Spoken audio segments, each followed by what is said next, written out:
Hello everyone. If you are getting a loud fan noise from your laptop, in this video we are going to fix this issue. First, check your CPU and your disk utilization.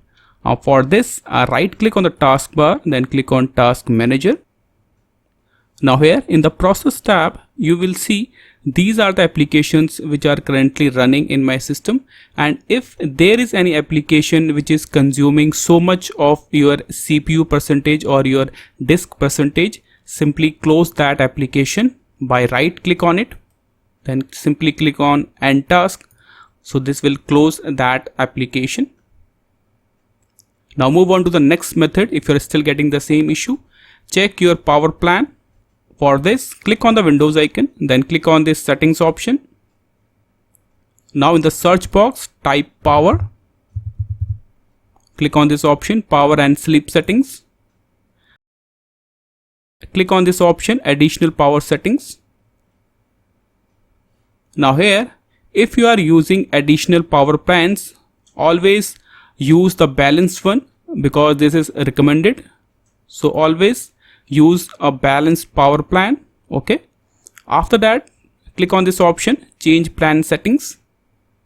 Now here first click on this option, restore default. So this will restore the default settings. Click on it, click on yes. Okay, after that click on this option, change advanced power settings. Now here scroll down and you will see this option, processor power management. Click on this option and after that expand this option. Now here you will see this option, a maximum processor state. Click on this option and expand this option.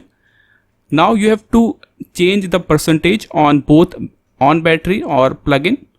So change it to 70. Okay, now type 70 on the both, then click on apply, then click on OK. Cut this window, restart your laptop and this will fix the error.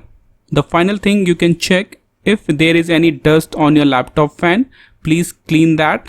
This is also a reason of a loud fan noise. So these are the methods you can try. This is all for the video.